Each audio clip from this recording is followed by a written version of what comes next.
Hi everyone, welcome back to my channel. আমি আজকে আপনাদের চিকেনের একটি রেসিপি করে দেখাবো, চিকেন রোগান জোশ বা রোগান চিকেন কারি। তাহলে চলুন শুরু করা যাক রেসিপিটি করতে যা যা লাগবে সেগুলি হলো পেঁয়াজ বাটা, আদা রসুন বাটা, লবণ, গোটা মশলা, এছাড়া আছে জিরে গুঁড়ো।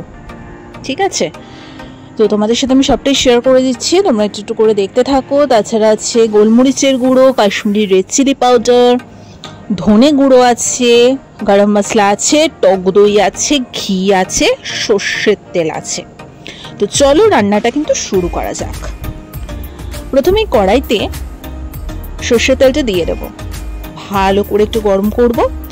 আচ্ছা, সর্ষের তেলের সাথে আমি একটু ঘিটাও মিক্স করে নিয়েছি, আশা করি তোমরা দেখতেই পাচ্ছ।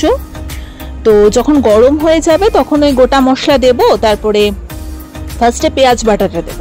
পেঁয়াজ বাটা দিয়ে ভালো করে কষাতে হবে, যত ভালো করে কষাবে তত কিন্তু ভালো লাগে খেতে। তারপরে আদা রসুন বাটা যেটা করা আছে সেটা আমি একটু একটু করে দিয়ে দেবো, সব একবারে দেবো না, একটু একটু করে সবকিছু দিতে হবে। তারপর যখন ভালো মতো একটু তেল ছেড়ে আসবে তখন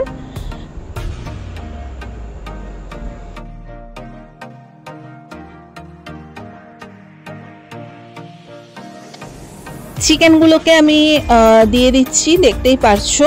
আমি কিন্তু কোনো রকম আগে দিয়ে ম্যারিনেশন বা কোনো কিছু করিনি, নর্মালি আমি চিকেনগুলোকে দিয়ে দিলাম এখানে। এবারে ভালো করে একটু মিক্স করে নেব। এখানে ভালো করে মিক্স করা হয়ে গেছে, দেখতেই পারছো। একটু যখন সিদ্ধ হয়ে আসবে, কিছুটা সময় দিতে হবে সিদ্ধ হওয়ার জন্য, দেখতেই পারছো অলরেডি সিদ্ধ হয়ে গেছে।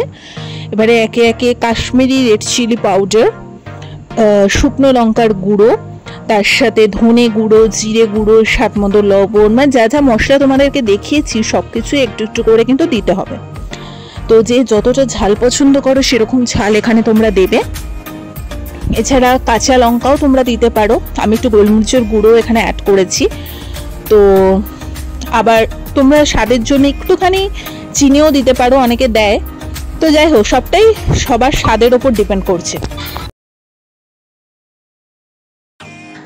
এরপরে যখন দেখতেই পারছো যে হয়ে গেছে মাংসটা রান্না, তখন একটুখানি টক দই লাস্টে আমি অ্যাড করে দিয়েছি। তারপর ভালো করে একটু কষা কষা হয়ে গেছে, তারপর নামিয়ে নিয়েছি। এটা তোমরা রুটি, পরোটা, লুচির সাথে কিন্তু সার্ভ করতে পারো, খেতে বেশি ভালো লাগে। তাছাড়া ফ্রাইড রাইস, ভাতের সাথেও খেতে পারো। সো চলো আজকের মতো এখানেই, টাটা।